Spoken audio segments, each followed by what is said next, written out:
Chapter 1. The Hottest Night Miami, Florida, Summer 1985.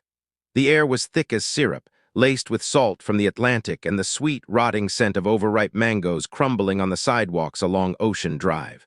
Neon lights from the pastel Art Deco hotels blinked in rainbow hues against the black sky. But beneath the surface pulsed another rhythm, that of dollars, cocaine, and blood.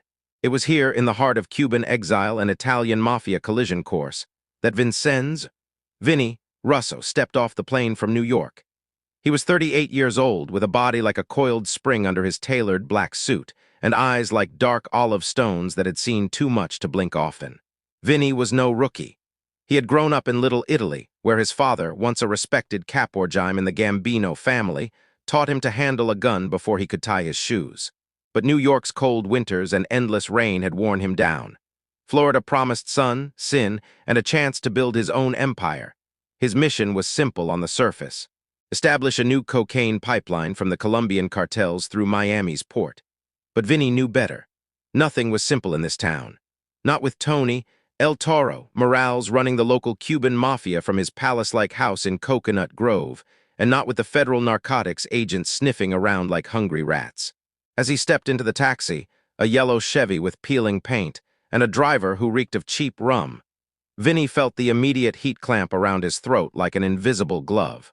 The driver, a skinny guy with a mustache like a black snake over his upper lip, glanced in the rearview mirror. "Where to, amigo? South Beach? Or something more private?" "Take me to the Fontainebleau," muttered Vinny in English with his thick Brooklyn accent. He didn't want to reveal too much yet.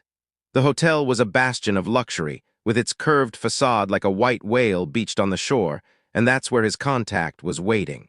A guy named Rico, a half-Cuban snitch that Vinny's boss in New York had bought for a wad of cash and a promise of freedom. The taxi swung onto I-95, the highway slicing through the city like a vein of asphalt and exhaust. Vinny gazed out the grimy window and saw silhouettes of palm trees swaying in the light breeze, their fronds like green swords against the moonlit sky. He thought of his wife, Maria, who had stayed back in Queens with their 2 boys. "This is your chance, Vinny," she had whispered before he left, her fingers clutching his with desperate tenderness. "But come home whole." He had nodded, but deep down he knew wholeness was a luxury he could no longer afford. They arrived at the hotel after what felt like an eternity in the sticky air. Vinny paid with a 10 and stepped out, his leather briefcase heavy in his hand. The lobby was an explosion of marble and chandeliers, filled with tourists in flaming Hawaiian shirts and women in bikinis laughing too loudly at the bar. But Vinny's gaze locked on a man in the corner, a short figure with silver hair and a white linen suit hanging loose on his frame. Rico. They met with a quick embrace, as if they were old friends, but Vinny felt the tension in Rico's grip. "Vinny, my friend, welcome to paradise, or hell depending on who you ask." Rico's voice was soft, with a rolling R that evoked Havana's streets. They sat at a table in the dim light from a wall lamp, and Rico leaned in. "Morales has eyes everywhere. He knows you're here. But I have an in, a shipment tomorrow night at the port. Colombian powder pure as snow. You take your cut, we split the profits 50-50. Vinny nodded slowly, his fingers drumming the table. He inhaled Rico's cigarette, a strong Monte Cristo filling the air with sweet smoke. "And what does it cost me?" he asked, his voice low like a growl. Rico grinned, teeth like pearls. "Just your word, hermano. And maybe a little gesture to my friends." The night continued with dinner at Versailles, a Cuban restaurant in Little Havana where the air vibrated with salsa music and the aroma of ropa vieja shredded beef slow-cooked for hours with garlic and cumin. Vinny ate slowly, savoring the salty heat, while Rico talked about the city. The corruption in the police, the secret rooms beneath Versailles where deals were struck, and how Morales once drowned a rival in a swimming pool filled with rum. Vinny listened, memorizing every detail, while sweat trickled down his back under the starched shirt. When they parted at midnight, with a kiss on the cheek masking a warning, Vinny felt the first spark of excitement. He walked back to the hotel alone, his feet sinking into the soft sand by the beach. The waves whispered against the shore, an eternal murmur reminding him that the sea always took its due and gave nothing back. He lit a cigarette, stared out over the black water, and wondered how many bodies lay hidden down there. This was no vacation, it was war. But the war hadn't started yet. It was just lurking like a storm building over the Gulf of Mexico. Chapter 2, Chains of Alliance. 2 weeks later, Vinny had settled into a rental apartment in South Beach. a penthouse with a view over the Atlantic and the sound of cars honking in the traffic below. The apartment was sparse. A bed with a worn velvet bedspread, a kitchen with a coffee maker that coughed out black nectar every morning, and a balcony where he often stood smoking as the sun rose like a glowing coal. He had recruited 2 men from New York: Joey, the Blade, Marino, a knife-sharp shooter with a scar across his cheek from a bar brawl, and Sal Whispers Lombardi, a quiet type who could threaten with just a glance. Together, they formed the core of his operation, a small army in a city already overflowing with soldiers. The big shipment was set for midnight on July 15, under the cover of a pleasure boat called La Sirena. Rico had arranged everything: a dockworker who would flash a flashlight 3 times for the signal, and a route through the mangrove swamps where federal patrols rarely ventured. Vinny prepared with precision, like a chef sharpening his knife before slicing raw meat. He sat at the small kitchen table, the map spread out before him, while Joey loaded his pistols with 9 rounds that clicked in with a metallic snap. "Boss, this smells like a trap," muttered Joey, his voice hoarse from years of whiskey and shouts. Rico's eyes dart like a fish on dry land when he talks about morals. Vinny waved it off, but deep down the doubt echoed. He stood and stepped out onto the balcony, where the salty breeze cooled his forehead. Below, South Beach pulsed. Women in neon high heels dancing past nightclubs, men in white suits laughing too loudly by cars with tinted windows. It was a city of illusions, where cocaine flowed like confetti from a broken piñata, and every smile hit a dagger. Vinny thought of Maria again, how she would call from the payphone in Queens, her voice broken by static. "Are you okay, amore? Dreaming of you." He would lie, say everything was sunshine, while the darkness crept closer. At 10 o'clock p.m., they drove out in a black Cadillac with fake plates, the engine roaring like a lioness in the heat. Sal drove, his hand steady on the wheel, while Joey sat beside him with an AK-47 hidden under his jacket. Vinny sat in the back, the briefcase with cash, $200,000 in bills smelling of ink and greed, at his feet. They turned onto the port road, a labyrinth of containers towering like giants in the moonlight. The scent of diesel and fish heads hung heavy in the air, mingled with the distant smell of rain threatening. Rico waited at the pier, his white suit fluttering in the wind. Behind him stood a group of men, silhouettes against the port's lights, with cigarettes glowing like fireflies. "All clear," whispered Rico as Vinny stepped out. "The boat's coming in now." They waited in silence, heartbeats like drums in their chests, while the waves slapped against the pilings with a persistent thud-thud. Then it came. A low rumble from the engine, and La Sirena glided in like a ghost. The man on deck, a Colombian with tattoos snaking up his arms like serpents, nodded curtly. The packages were lifted aboard white bricks wrapped in plastic, heavy as sin. Vinny's men carried them to the Cadillac, sweat beading on their foreheads in the muggy night. But just as the last package was loaded, a shot rang out. A single, sharp crack that echoed over the water like a verdict. Joey spun around, weapon raised. "What the fuck?" A car came screeching around the corner, headlights blinding like the devil's eyes. It was Morales' men, 3 cars full of Cubans in sunglasses and leather gloves, pistols jutting from the windows. Bullets whistled through the air, sparking off containers. Rico shouted something in Spanish, dove behind a wooden crate, while Vinny drew his Beretta and fired back. A man in the lead car jerked, blood spraying like a fountain against the windshield. Chaos erupted. Sal floored the gas, the Cadillac lunging forward as bullets pelted the body like hail. Joey leaned out the window, his AK spewing fire in 18-round bursts, and one of the enemy cars spun out, tires screeching on asphalt before crashing into a stack of pallets. Vinny crouched low, heart pounding, and shot through the rear window. He hit a man in the shoulder, heard the scream like an animal in a trap. They escaped through the port, sirens wailing in the distance like wolves on the hunt. Blood dripped from a graze on Joey's arm, but he laughed wildly, adrenaline like fire in his veins. "We made it, boss. We got the powder." Vinny nodded, but his gaze met Rico's in the rearview. No, Rico wasn't with them anymore. He had stayed behind, a pawn sacrificed for the deal. Back in the apartment, they counted the haul, 50 kilos of cocaine worth millions on the street. But victory tasted bitter. Vinny stood on the balcony again, cigarette glowing between his fingers as the sun rose, painting the sky in pink and orange. He knew now the alliance was broken.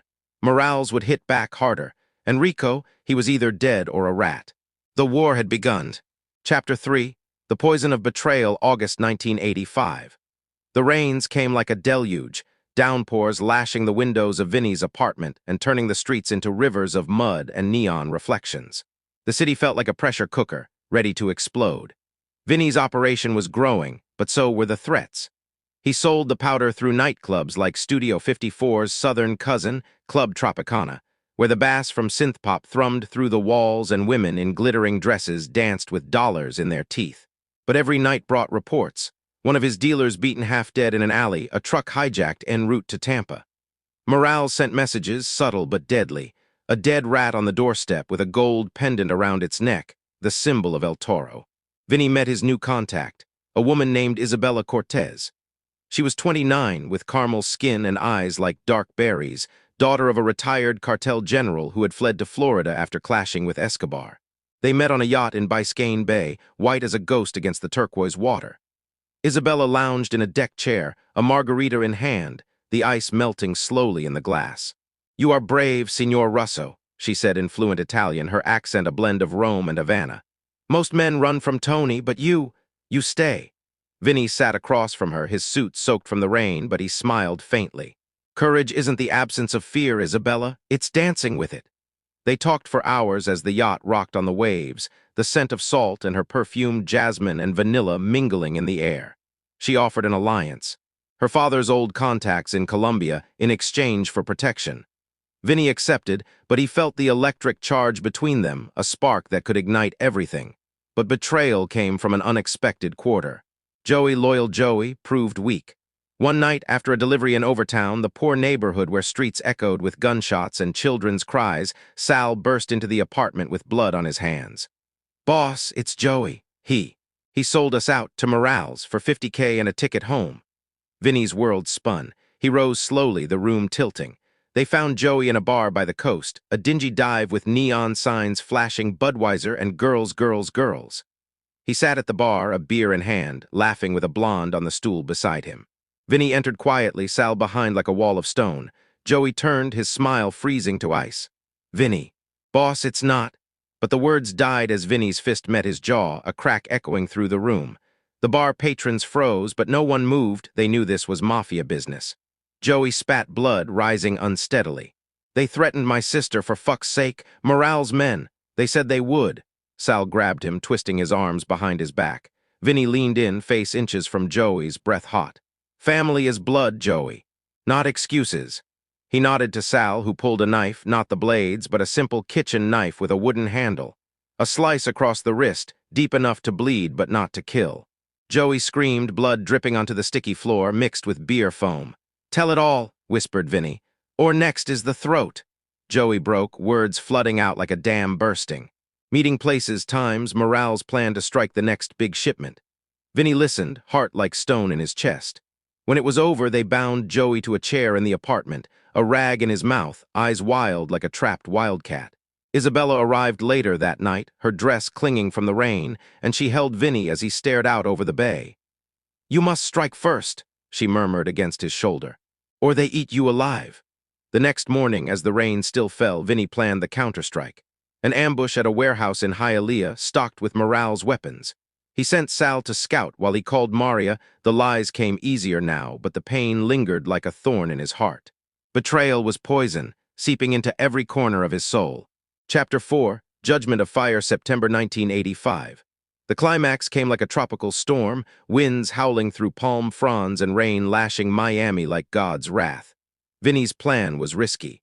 Infiltrate Morales' palace in Coconut Grove during a grand fiesta, a tribute to the Cuban Revolution, ironically, with rumba music and rum flowing like rivers. Isabella was the key. She would slip in as a guest, unlock a side door for Vinny and Sal. Joey was left bound in the apartment, a living reminder of the price of weakness. The palace was a fortress of pink stucco and palm-lined walls, with fountains spraying water in arcs against the sky. Inside echoed laughter, clinking glasses, and the scent of cigars and fried plantains filled the air. Isabella glided through the crowd in a red dress hugging her curves, her smile a mask of seduction. She flirted with the guards, her voice like honey, while Vinny waited in the bushes outside, rain streaming down his face and mixing with sweat. At 11 o'clock p.m., the door cracked open. Vinny and Sal slipped in, pistols silenced with suppressors, feet light on the marble floors. They navigated corridors filled with antique vases and portraits of Che Guevara, hearts pounding in time with the music. Morales sat in an inner room, a throne-like mahogany chair, surrounded by his lieutenants. He was a bear of a man, 50 years old with a belly straining against his shirt and eyes glowing with cocaine and power. "Russo is a dead man," he laughed, voice like thunder. "His blood will paint my pools red." But the doors burst inward. Vinny fired first, 2 shots to the chest of the nearest man, blood spraying like wine from a broken bottle. Sal covered, his pistol coughing fire in quick bursts. The room turned to chaos, men diving under tables, screams slicing the air, a woman shrieking in panic. Morales rose, drawing a golden desert eagle from his holster, but Vinny was faster. He tackled him, the 2 men rolling across the floor, locked in a grip of hate and sweat. Morales breathed heavily, his fist slamming Vinny's ribs with a crack echoing inside. "You're nothing here, Italian pig," he growled, spittle flying. Vinny countered with a blow to the temple, feeling skin split under his knuckles. They wrestled, muscles straining and tearing, rain drumming on the roof like a war drum. Finally, Vinny gained the upper hand, his knee on Morales' chest, pistol to his forehead. "For Joey, for Rico, for my family." One shot, quiet but final. Morales' eyes extinguished like a candle in the wind, blood seeping out over the Persian rug. Sal pulled Vinny up, the room now still except for the echo of distant sirens. Isabella appeared in the doorway, face pale but resolute. "We have to go, now." They fled into the night, through swamps where alligators lurked in the murky water, cars skidding on muddy roads. Federal agents swarmed, helicopters buzzing overhead like greedy insects, but Vinny's route led them to a small fishing boat at the coast. As they cast off, Vinny looked back at the burning horizon, the palace in flames, a fire lighting the sky like a false sunrise. Back in New York weeks later, Vinny sat on a bench in Central Park, autumn leaves tumbling around him like confetti. Maria sat beside him, her hand in his, the boys playing in the grass. Florida felt like a dream now, a fever broken. But the scars remained, ribs aching in the cold, memories whispering in the night. He had won the war, but the price was his soul. Yet in Maria's smile he found peace. Miami's Inferno had shaped him, but it hadn't broken him. The end. Epilogue, The Price of Return, autumn 1985, back in Queens Haze. Vinny Russo sat on a park bench with Maria's hand in his, as fallen leaves swirled like lost dreams. Miami's Inferno had forged him into a harder man, with memories burning like unextinguished cigarettes. He had won the war, but lost pieces of himself. Joey's screams, Isabella's kiss, Morales' fallen gaze. Yet in his boy's laughter he found a fragile peace. The city of sin had released him, but its fire glowed eternally in his veins.